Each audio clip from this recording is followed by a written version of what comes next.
وأعطاهم الكتاب والميزان ليقوم الناس بالقسط. صدق اللہ العظیم.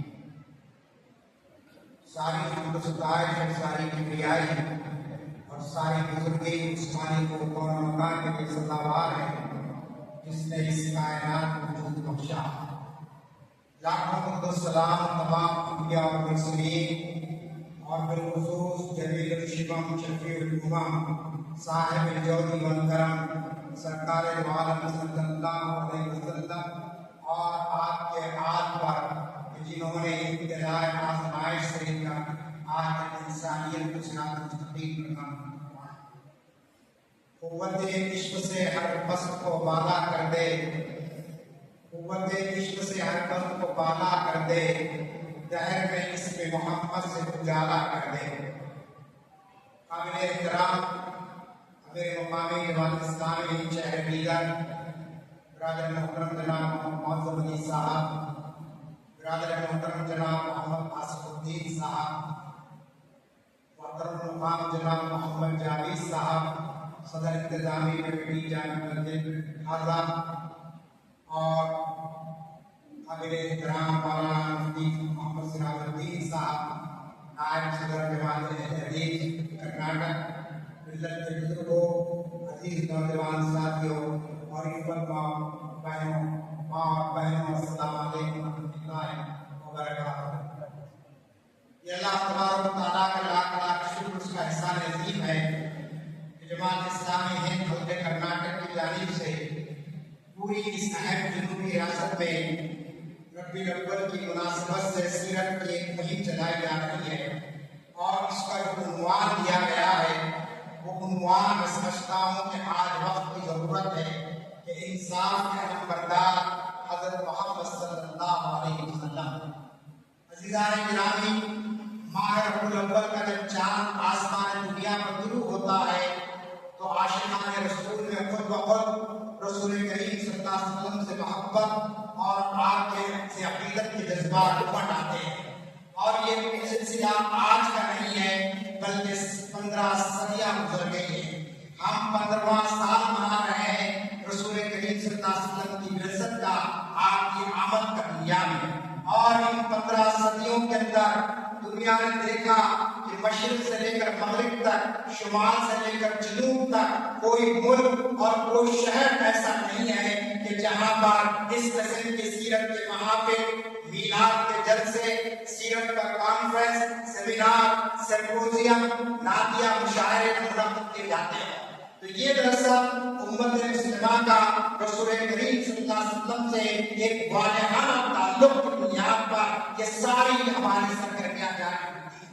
آج دنیا حیران ہے، پریشان ہے کہ اتنے سال گزر گئے ہیں. 1500 سال کا عرصہ کوئی معمولی عرصہ نہیں ہوتا ہے، لیکن اس کے باوجود نام محمد کلمہ کو مسلمانوں کے سینوں میں اس طریقے سے نقش ہے کہ ایک مسلمان اپنے خاندان کے افراد کے نام بھول سکتا ہے، لیکن نام نامی حضرت محمد مصطفیٰ صلی اللہ علیہ وسلم کے ذات اقدس اور آپ کے نام کو نہیں بھول سکتا ہے. یہ دراصل وہی محبت ہے اور وہی عقیدت ہے کہ آپ دیکھتے ہیں کہ اللہ کی زمین پر کیسی کیسی شخصیتیں نہیں آئی اور کیسے کیسے انہوں نے کارنامے انجام نہیں دیے اور کیسی کیسی کوششیں ہو رہی تھی کہ آنے والی نسلیں ان کے کارناموں کو یاد رکھے، ان کے نام کو یاد رکھے.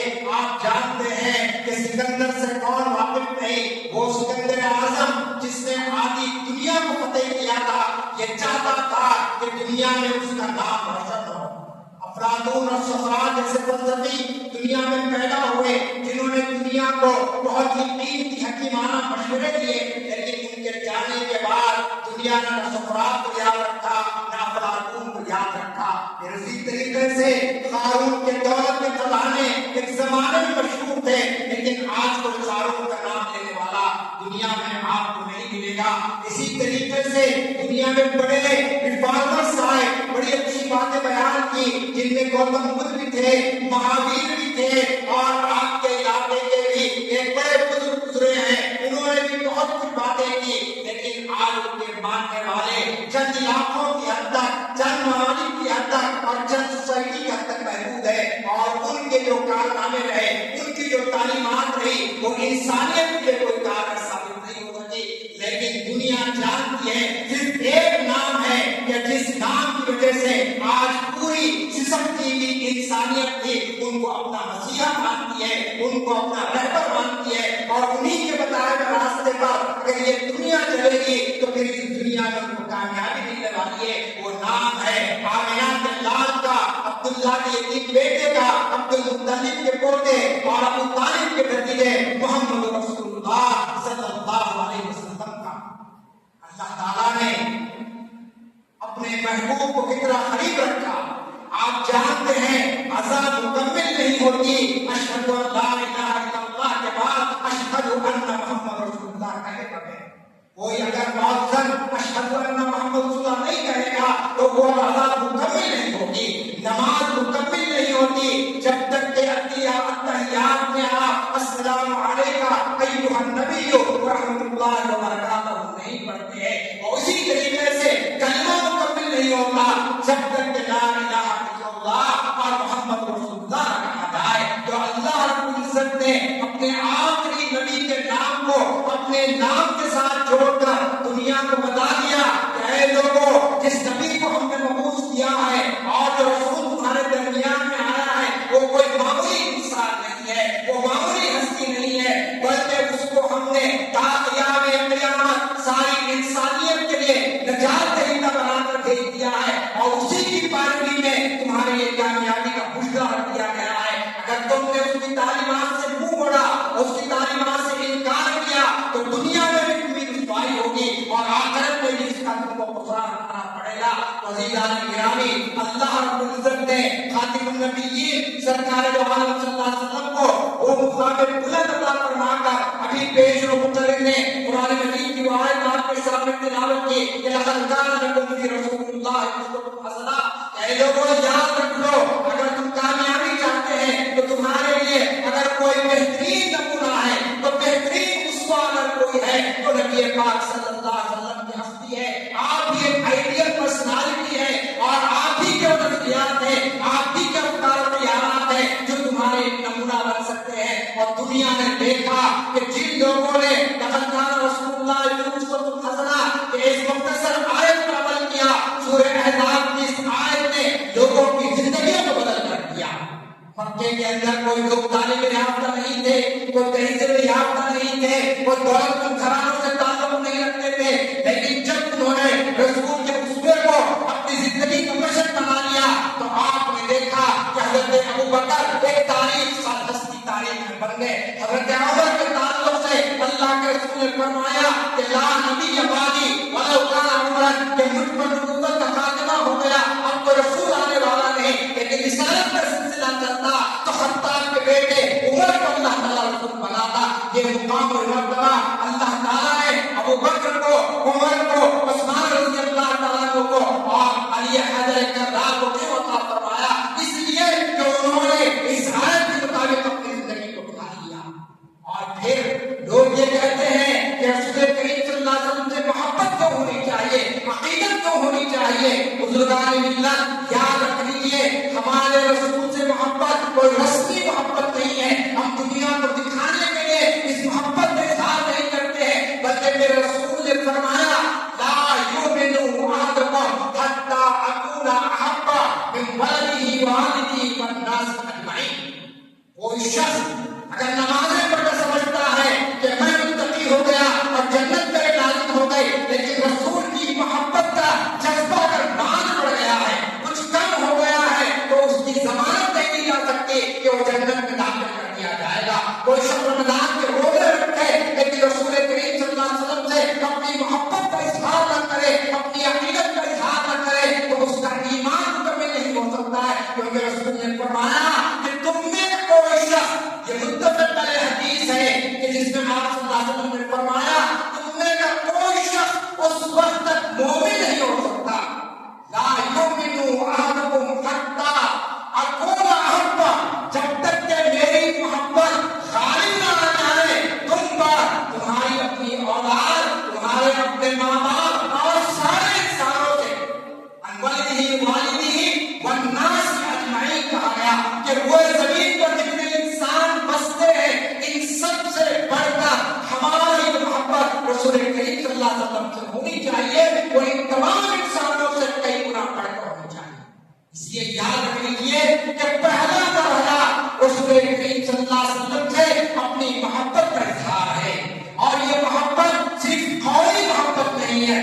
زبانی محبت نہیں ہے کہ لکا مالی فدا، لکا روحی فدا، فلا فدا، نہیں، بلکہ یہ محبت کا اظہار صحابہ کرام کی زندگیاں وہ روشن زندگیاں ہمارے سامنے ہیں کہ اللہ کے رسول کا دندان مبارک شہید ہوا ایک قصبے میں، صحابہ کرام نے اپنے دانت توڑ لیے، لوگ حیران تھے، پریشان تھے کہ یہ کیا چیز ہوئی، کہا کہ نہیں، ہمارے رسول کے دانت شہید ہوئے ہیں، ہم بھی آپ کی محبت میں اپنے دانتوں کو شہید کر لیتے ہیں۔ لوگوں نے دیکھا کہ خندق کے میدان میں جنگ کے ماحول کے اندر اللہ کے رسول نے اپنے پیٹ پر پتھر باندھے ہیں، تو آپ نے دیکھا کہ صحابہ کرام نے پتھر باندھ دیے اور فاقوں کی زندگی بسر کی، کیوں کہ اپنے رسول سے آپ کو کتنی بے انتہا محبت تھی۔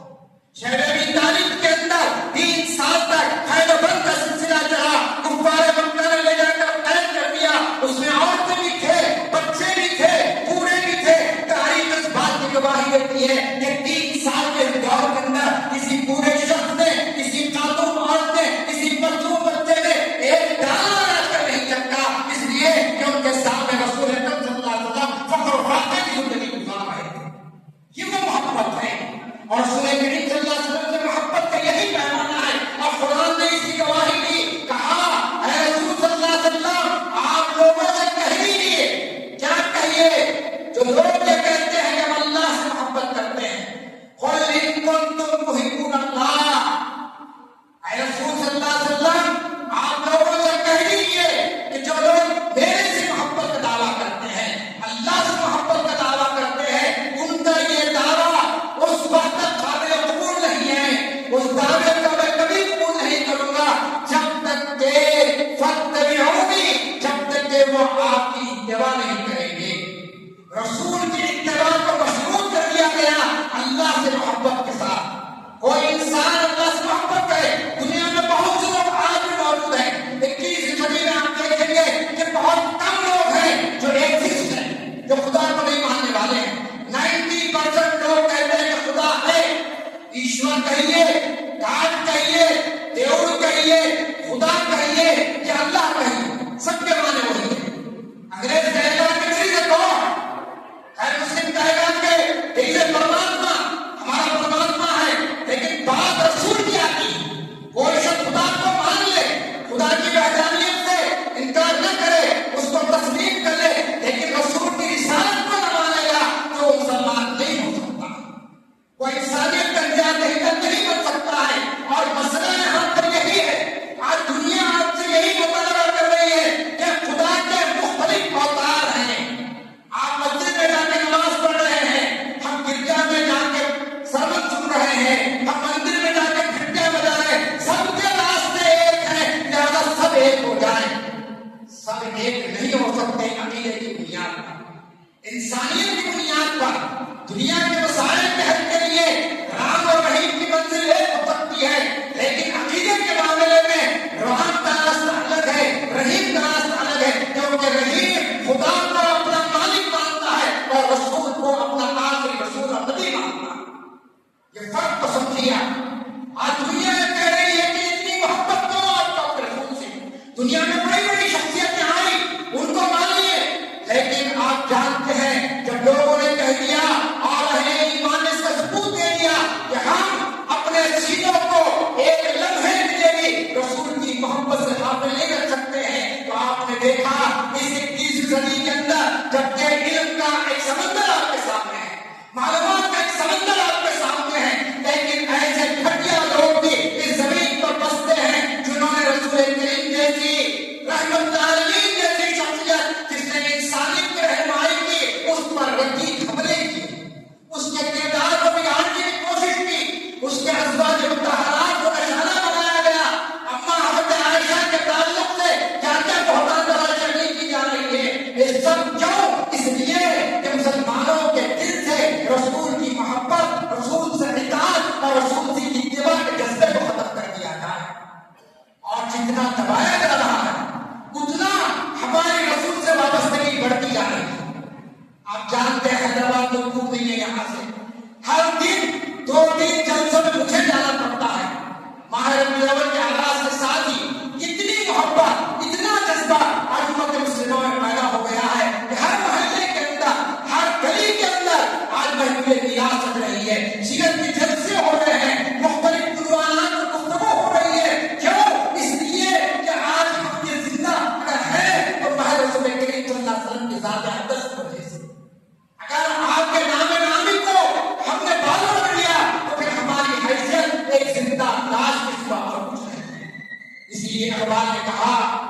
وہی بات جو میں نے کہی آپ کے سامنے کہ قوت عشق سے ہر پست کو بالا کر دے، دہر میں اس میں محبت سے اجالا کر دے۔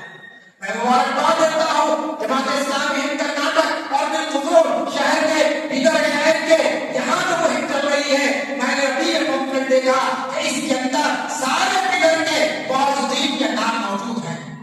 یہ کس بات کا ثبوت ہے؟ یہ اس بات کا ثبوت ہے کہ یہ جلسہ جماعت اسلامی کا جلسہ نہیں ہے، یہ بگڑ کے مسلمانوں نہیں بلکہ مسلمان یہاں کے غیر مسلم برادران وطن کو ایک پیغام دینے کا یہ جلسہ ہے کہ نبی کریم صلی اللہ علیہ وسلم کی سیرت آپ کے سامنے بیان کی جائے، کیونکہ رسول کریم صلی اللہ علیہ وسلم صرف مسلمانوں کے رسول نہیں ہے، رسول کریم صلی اللہ علیہ وسلم کسی خاص علاقے کے نہیں بنا کر بھیجے گئے بلکہ آپ ساری انسانیت کے بنا کر بھیجے گئے۔ آپ کا جو اعزاز ہے، آپ کا جو انفرادیت ہے، قرآن کہتا ہے یا ایھا النبی انا ارسلناک شاہدا، کیا کہا گیا کہ رسول صلی اللہ علیہ وسلم ہم نے آپ کو شاہد بنا کر بھیجا ہے، آپ کو ہم نے لوگوں کو خبردار کرنے والا بنا کر بھیجا گیا۔ اور پھر آگے کیا کہا گیا؟ کہا گیا کافۃ للناس، تمام ادوار کے لوگوں کے لیے، تمام زبانوں کے لیے آپ کو رسول بنا کر بھیجا گیا ہے، چاہے وہ مکے کا وہ دور ہو جب کہ لوگ منہ چراتے تھے، یا آج کا دور ہو جب کہ انسان گرنے پر پہنچ چکا ہے، سب کے لیے خاتم النبیین صلی اللہ علیہ وسلم کی شخصیت لقد کان لکم فی رسول اللہ اسوۃ حسنہ کے مطابق۔ مجھے خوشی ہے کہ یہ کل جماعتی اجلاس ہے، اس میں سارے مسالک کے لوگ ہیں۔ میں نے گفتگو اسی لیے یہاں سے شروع کی کہ محبت رسول ہر ایمان والے کے سینے کے اندر سب سے جگمگاتا ہوا وہ چراغ ہے جو کبھی بجھ نہیں سکتا۔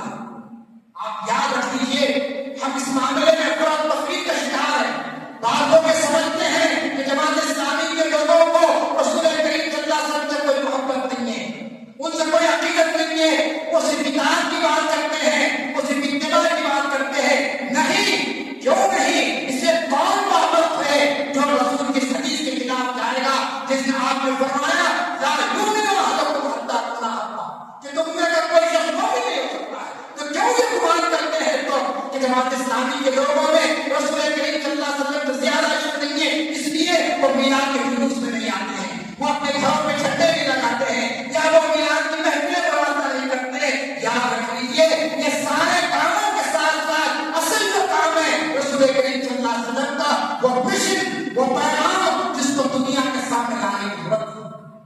آپ کی مہم کا عنوان کیا ہے؟ آپ کی مہم کا عنوان ہے انصاف کے علمبردار حضرت محمد صلی اللہ علیہ وسلم۔ میں اپنی گفتگو پر آ رہا ہوں، میں نے قرآن مجید کی آیت تلاوت کی، وہ آیت سورہ حدید کی آیت، کیا کہا اللہ تعالیٰ نے؟ لقد ارسلنا رسولنا بالبینات وانزلنا معهم الکتاب والمیزان لیقوم الناس بالقسط۔ ہم نے اپنے رسول واضح نشانیاں دے کر بھیجے اور ان کے ساتھ قرآن جو کتاب ہدایت کی شکل میں ہے اور میزان عدل اتاری تاکہ انسانوں پر انصاف قائم کرے۔ اب آپ اور فرمائیے، قرآن مجید کا مقصد نزول بھی اس میں آ گیا اور رسول کی بعثت کا مقصد بھی اس میں آ گیا۔ کہا کہ ہماری بات ہے، ہم وہ ہیں جنہوں نے رسولوں کو بھیجا۔ لقد ارسلنا رسلنا بالبینات، بینات کا ہم نے کھلی نشانیوں کے ساتھ بھیجا۔ کیا کھلی نشانیاں؟ یہ جنت، یہ دوزخ، یہ خیر کا کام کرو گے تو یہ ہوگا، بد کام کرو گے تو یہ ہوگا، اس طریقے سے نشانیوں کے ساتھ بھیجا۔ اور پھر کیا کہا گیا؟ میزان عدل اتاری۔ قرآن مجید کو اللہ تعالیٰ نے میزان عدل کہا۔ یہ پیمانہ ہے کہ جس کی بنیاد پر آپ جان سکتے ہیں کہ دنیا میں کون انصاف پر برقرار ہے اور کون ظلم کا رسیا بنا ہوا ہے، کون سوالات میں آندھی چل رہی ہے ظلم کی، کون اس کے سرپرست ہے۔ اور پھر آگے کیا فرمایا؟ تاکہ انسانوں پر انصاف قائم کرے۔ رسول کریم صلی اللہ علیہ وسلم کا مقصد آپ جانتے ہیں کہ کوئی اپنی اجارہ داری قائم کرنا نہیں تھا۔ تصور کیجیے، ابتدائی دور ہے اسلام کا، لوگوں کو آپ دعوت کریں کہ لوگوں آؤ اللہ کی طرف، ایک طرف کو مان لو، خود لا الہ الا اللہ تم بھی ہو، کفار مکہ نے ٹھان لی کہ اس کلمے کو بلند نہیں ہونے دیں گے، اس دعوت کو ہم نہیں کرنے دیں گے۔ بڑے بڑے سردار نے پڑھے، آپ کے چچا، آپ کے سرپر حضرت ابو طالب کے پاس گئے، کہا کہ ابو طالب اب پانی سر سے اونچا ہو چکا، آپ کا بھتیجا ذات اور قدرت کو نہیں مانتا ہے، کہہ رہا ہے کہ ایک اللہ ہے، وہی اس کائنات کا مالک ہے، سمجھاتا اسے یہ کلمے کو اعلان کرنا بند کر دے کہ اللہ ہے اسے اپنی کتابوں پر کر دے۔ ابو طالب کو وارننگ دی ابو جہل نے اور دیگر لوگوں نے کہ سمجھائیے اپنے بھتیجے کو اگر یہ کلمہ کا بندے کی والی میں پوچھے گا تو پھر تلوار نام سے نکل جائیں گے، ہم لوگوں کا بنا کر ہوگا۔ حضرت ابو طالب انسان تھے، ان کا دل مسیح گیا، بلایا، کہا کہ بھتیجے مجھ پر اتنا بوجھ نہ ڈال کہ میں اسے برداشت نہ کر سکوں۔ اور فرمائیے وہ ابو طالب جنہوں نے آپ کو ایام یتیم میں پالا، پوسا، بڑا کیا آپ کو اور ہر مقابلہ کیا اپنے دشمنوں کا، کہا کہ اب مجھ سے برداشت نہیں ہوگا، تو اپنے آپ میں مصیبت میں مت ڈال، مجھے بھی مصیبت میں مت ڈال۔ قربان جائیے اللہ کے رسول کے اس جملے پر آپ نے کیا فرمایا؟ آپ نے فرمایا کہ چچا جان اگر یہ کفار مکہ کے سردار میرے ایک ہاتھ میں سورج اور دوسرے ہاتھ میں چاند رکھ دیں گے تو میں اپنی دعوت سے پھرنے والا نہیں ہوں، تاکہ یہ دعوت مکمل ہو جائے یا پھر میں دنیا سے اٹھا لیا جاؤں۔ یہ یقین کی کیفیت، یہ اللہ کی ذات پر توکل، اپنے چاہنے والوں پر اعتماد، یہ بری حالات ہیں، ان حالات کے اندر یہ پیغام عام ہوا۔ کیوں عام ہوا؟ تاکہ دنیا میں عدل و قسط کا نظام قائم ہو جائے، اجارہ داری قائم کرنا۔ آپ جانتے ہیں اس سے پہلے وقت والوں نے کیا کہا کہ ابو طالب اپنے بھتیجے سے پوچھو اگر وہ شادی کرنا چاہتا ہے تو مکے کی سب سے خوبصورت ترین لڑکی کو ہم لا کر اس کے گھروں میں ڈال دیں گے، اگر وہ قبیلہ کی سرداری چاہتا ہے تو بنو ہاشم اور قریش سب لوگ دستبردار ہو جائیں گے اور محمد ابن عبداللہ کو اپنا سردار مان لیں گے۔ دولت چاہتا ہے آپ کا بھتیجا تو مکے کی جتنی دولت ہے سب کچھ لا کر آپ کے پاس رکھ دیں گے، آپ دے دیجیے۔ لیکن اللہ کے رسول کو نہ دولت چاہیے تھی، نہ خمیرے کی، نہ نگین چاہیے تھی، نہ کسی حسین عورت سے شادی کر کے شباب اور کباب کی زندگی گزارنا آپ کا مقصد تھا، بلکہ اللہ نے آپ کے مقصد کو بیان کر دیا کہ وہ الذی ارسل رسولہ بالہدی ودین الحق لِیُظْہِرَہُ عَلَى الدِّینِ کُلِّہ۔ کہا گیا کہ رسول اے لوگوں ہم نے جس شخص کو بھیجا ہے، جس ہستی کو مبعوث فرمایا ہے، اس کو کتاب ہدایت کی، خدا اور پھر رسول کو بھیجا تاکہ تمام ادیان پر اس دین کو غلبہ ہو۔ یہ دین کا غلبہ کیسا ہوگا؟ انصاف کے ساتھ ہوگا، ظلم کی بنیاد پر نہیں ہوگا۔ اب آپ دیکھیے ہم انصاف کی بات رسول کریم صلی اللہ علیہ وسلم کے نبوت کے اعلان کے بعد عام طور پہ کرتے ہیں، نبی کے اعلان ہونے کے بعد کرتے ہیں۔ میں آج کی محفل میں آپ کو بتاؤں گا کہ رسول کریم صلی اللہ علیہ وسلم عبداللہ کی یتیم بیٹے کے حیثیت سے، آمنہ کے لال کے حیثیت سے آپ کیسے انصاف کے علمبردار ہیں۔ شیر خاری کا زمانہ ہے، دودھ پینے والا بچہ، آپ اور فرمائیے دودھ پینے والے بچے کی کوئی عقل ہوتی ہے، کوئی فہم ہوتا ہے، کوئی چیز سمجھ سکتا ہے؟ دائی حلیمہ روایت کرتی ہے جنہوں نے آپ کو دودھ پلایا، کہا کہ میں نے جب اس بچے کو لیا اپنے گود میں، لوگ مجھ پر طنز کر رہے تھے، کہہ رہے تھے کہ یہ غریب بچہ ہے جس کے باپ گزر گیا پیدائش سے پہلے۔ آپ جانتے ہیں کہ حضرت عبداللہ دنیا سے گزر چکے تھے جب نبی پاک صلی اللہ علیہ وسلم دنیا میں تشریف لائے، اور کچھ عرصہ نہیں گزرا ماضی گزر گئی تھی کچھ عرصے کے بعد، اور طنز دینے لگے۔ لیکن دائی حلیمہ کہتی ہے جب میں اس بچے کو لے کر آئی تو میرا یہ عادت ہو گیا کہ میں جس اونٹنی پر سوار ہو کر مکے کو گئی تھی وہ اونٹنی چل نہیں سکتی تھی، ہر جگہ بیٹھ جاتی تھی، اور جب میں بیٹھ کر بچے کو لے کر نکلی تو وہ اونٹنی چھلانگیں مارتے بھی بہت ہی کم عرصے میں اپنی منزل مقصود تک پہنچی۔ اور اس کے بعد دائی حلیمہ کہتی ہے کہ میرے پاس جو بکریاں تھیں وہ بکریوں کا دودھ سوکھ گیا تھا، جب میں عبداللہ ابھی لے کر نہیں آئی تھی محمد کو، اور جب لائی تو میں نے دیکھا کہ خود بہت بکریوں کے تھنوں میں دودھ آنے لگا، اور اتنا دودھ آنے لگا کہ نہ صرف محمد اور ان کی رضائی بہن بھی تھی بلکہ اس دودھ کو ہم بہنوں میں تقسیم کر دی۔ آگے دیکھیے گا ایک شیرخوار بچے کا عمل، کیسا انصاف، کیسا عدل۔ دائی حلیمہ کہتی ہے کہ محمد کا معاملہ یہ تھا کہ بکری کے ایک تھن سے دودھ پیتے، دوسرے تھن کو کبھی آپ نے اپنے اپنے ہوٹ نہیں لگائے. اپنی رضائی بہن شیما کے لیے آپ لوگوں کو چھوڑ دیتے تھے اور ان کی رضائی بہن اس دھن سے اپنا خون پلا دیتی تھی. کتنا زبردست کردار. آپ بتائیے یہ اللہ تعالیٰ کی طرف سے ہدایت کا انتظام تھا. جیسا کہ میں نے ابتدائی گفتگو میں کہا یہ کوئی معمولی بچہ دنیا میں اللہ نے نہیں بھیجا تھا بلکہ یہ بچہ تھا جو پوری دنیا کے اندر ایک انقلاب کا ذریعہ بننے والا تھا. دنیا سے انقلاب کرنے والی تھی جہاں ظالم مقہور قومیں اپنی تباہی کی طرف جانے والی تھی. اور پھر اس کے بعد ابھی نبوت کا منظر نہیں آیا, ابھی نبوت کا مقام نہیں آیا.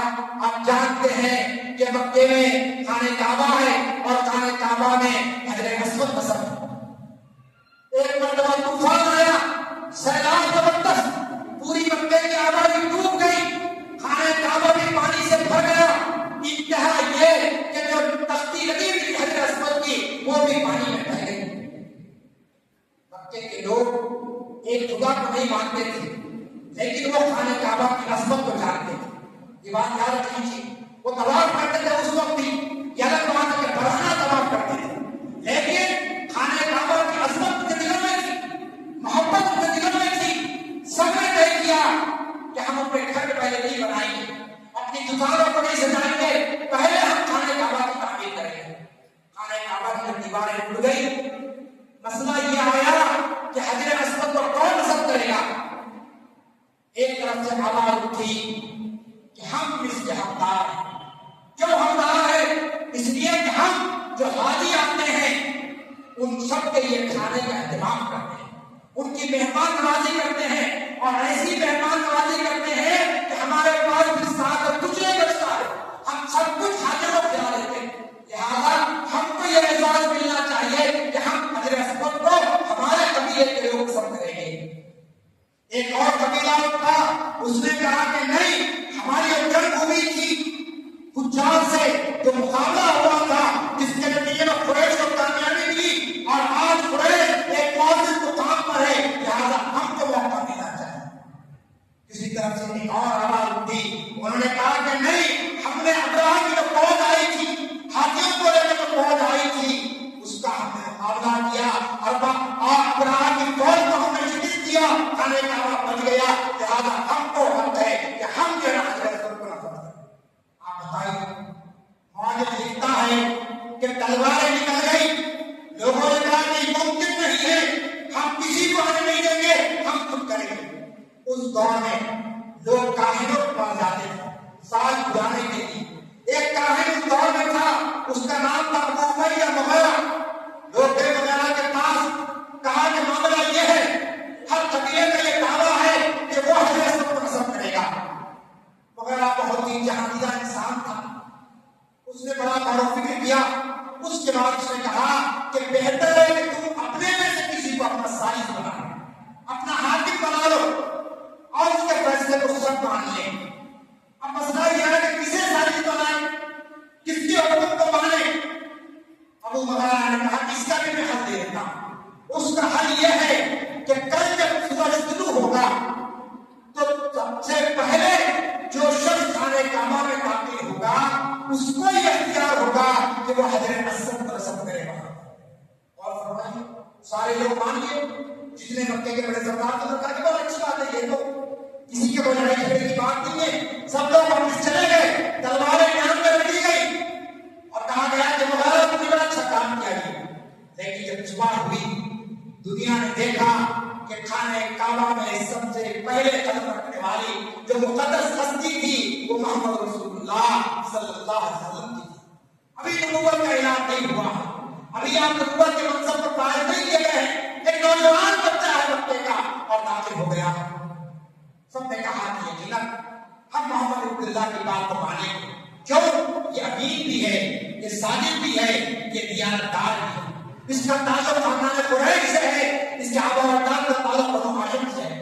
ہم کو خوشی ہوگی کہ محمد عبداللہ حجر اسود کو نصب کرے, لیکن قربان جائیے آپ کی شخصیت اور آپ کے عدل کا, آپ کے انصاف کا کوئی روکنے والا وہاں پر نہیں تھا.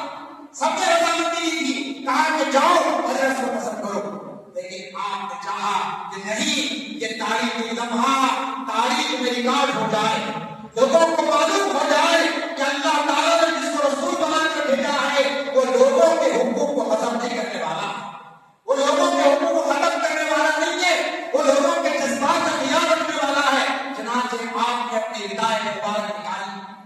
ردا سے تو ہمارے نوجوان نہیں سمجھیں، چادر کو کہتے ہیں ردا. ذرا اردو پڑھائیے اپنے بچوں کو، عربی بھی پڑھائیے خدا کے لیے. تو ردا مبارک یہ محبت کا لفظ ہے. تاریخ میں ردا مبارک نہیں لکھا گیا. ہم تشریح کرتے ہیں چادر کو، چادر آگ ہو سکتی ہے لیکن رسول کی چادر کو ردا مبارک کہا گیا. ردا مبارک آپ نے نشانی، لوگ حیران کیا انجام ملا ہونے والا ہے، کیا محمد ابن عبداللہ اس پتھر کو اپنی چادر میں رکھ کر پانی میں بہا دے گا؟ حیران ہے سب لوگ، پورا مجمع ٹھہرا ہوا ہے. آپ نے کہا کہ لوگوں ہر قبیلے کے ایک سردار آئے اور اس چادر کے کونے کو پکڑے. سب کے چہرے کھل گئے. سب نے کہا کہ واہ کیا فیصلہ ہے عبداللہ کے بیٹے کا، عبد المطلب کے خاندان کے پوترے کا، کہ سب کو کہا کہ آؤ، اور سب نے چادر کے کونے پکڑے اور سب نے مل کر حجر اسود کو نظر کیا. تاریخ نے اس لمحے کو ریکارڈ کیا اور بتایا کہ محمد رسول اللہ کی ذات مبارکہ نبوت کے اعلان سے پہلے بھی عدل و قسط کے نظام کو قائم کر چکی تھی اپنے اس نظام کے ذریعے. آپ بتائیے، معاہد لکھتا ہے تمہیں یقین میں پڑھی آپ، میں صفحہ نمبر میں اگر چاہوں تو آپ کو دے دوں گا کہ کس طریقے سے اس بات کا جو مہاجر خانے نے بیان کیا کہ کیسا ایک جنگ کا ماحول، اور جنگ کیسی ہوتی تھی دور میں، وہ اگر دادا شروع کرا تو پوتے تک جنگ چلتی تھی. قتل و خون کا یہ معاملہ کہ سارے کاروبار بند، شادی بیاہ کے تقاریب بند، بس خون کا بدلہ خون لینا ہے. نبیوں کو ہلاکی خون کے مکے کے اندر ایسے جنگ کے ماحول کو اللہ کے رسول نے اس طریقے سے، اس بصیرت کے ساتھ اور اس حکمت کے ساتھ آپ نے فرمایا. کیا دنیا کی تاریخ مجھے آپ بتائیے کوئی اس کا کر سکتا ہے؟ چنانچہ تاریخ نگاروں نے لکھا کہ اہل مکہ نے جان لیا کہ محمد ابن عبداللہ صرف نیکوکار، پرہیزگار، امین نہیں ہے بلکہ آپ انصاف کے حقدار. یہ انصاف کا پیمانہ آپ نے قائم فرمایا. پھر آئیے سیرت کے کتابوں میں اسے میں بیان کر رہا ہوں، اپنی طرف سے کچھ نہیں کہہ رہا ہوں آپ کے سامنے، کیونکہ سیرت کا جلسہ ہے، نبی کی سیرت کو آپ کے سامنے لانا ہے، آپ کے حیات طیبہ کے گوشوں کو لانا ہے. لہذا ایک اور بات کیا میں آپ کے سامنے رکھتا ہوں، آپ کو دعوت فکر دیتا ہوں کہ انصاف کیسے قائم ہوگا. آج دنیا دیکھ رہی ہے کہ 2 سال سے غزہ پر کس قسم سے آج دنیا کی ظالم ترین قوم کس قسم سے بربادی اور تباہی اور نسل کشی فلسطینیوں کی ہو رہی ہے. 1 لاکھ سے زائد فلسطینی جامع شہادت پہنچ کر چکے ہیں. 22 لاکھ کی آبادی غزہ کی اندر بھٹک رہی ہے. معصوم بچوں کو کھانے کے دانا میسر نہیں ہے، بیماروں کو پینے کے لیے خود پانی میسر نہیں ہے، اور دنیا تماشائی بنی بیٹھی ہے. کہنے کو وہ اقوامی ادارے انصاف کے قائم ہیں. اقوام متحدہ جس کے 200 سارے ممبر ہیں لیکن ان کی زبانوں کو کفر لگ گیا ہے، ان کے سینے مفلوج ہو رہے ہیں کہ کوئی ان مظلوم فلسطینیوں کی زبان اٹھانے کو تیار نہیں. قربان جائیے ایک ذات اقدس پر کہ پورا مکہ مخالفت پر اڑا ہوا ہے اور پورا مکہ لوگوں کی دولت پر اپنا قبضہ جمائے ہوئے ہیں. خانہ کعبہ میں سرداران قریش ایک طرف بیٹھے ہوئے ہیں، اللہ کے رسول ایک طرف بیٹھے ہوئے ہیں، اللہ تعالیٰ کا ذکر آپ کر رہے ہیں. اتنے میں ایک شخص آیا، اعرابی تھا، تاجر تھا، آیا، اس کے چہرے سے گھبراہٹ ظاہر ہو رہی تھی، پریشانی کے عالم میں آیا اور آ کر سرداران قریش کے سامنے بیٹھ گیا. اس مجلس میں ابو جہل بھی ہے، ابو لہب بھی ہے، عتبہ بھی ہے، شیبہ بھی ہے اور دیگر لوگ بھی ہیں. تاجر کھڑا ہوا اور التجا کرنے لگا. کیا التجا کرنے لگا؟ اس نے کہا اے سرداران قریش میری مدد کرو، میں لٹ گیا، میں پٹ گیا، میں برباد ہو گیا. سرداران قریش ہنستے ہوئے کہا اے تاجر معاملہ کیا ہے؟ کہا کہ ابو الحکم جس کی کنیت تھی ابو جہل، ابو جہل نے میرے اونٹ لے لیے اور قیمت ادا کرنے کی بات کی تھی، لیکن ایک لمبا عرصہ گزر گیا، وہ قیمت تو نہیں دے رہا ہے بلکہ کہتا ہے کہ اگر تم قیمت کا مطالبہ کرو گے تو میں تم کو جان سے مار دوں گا. وہ تاجر کہہ رہا اور بیچارہ غریب انسان مکے سے دور آبادی میں رہنے والا ہے، سردار کے قریش کو کوئی تعلق نہیں ہے، اور ابو حکم نے کہہ دیا کہ اگر تو نام لے گا اپنے واپسی کے قرضے کی تو میں تیری جان دے دوں گا. سردار قریش کا معاملہ کیا تھا؟ ہنستے ہوئے، ٹھٹا مارتے ہوئے، طنز کرتے ہوئے نے کہا کہ اے تاجر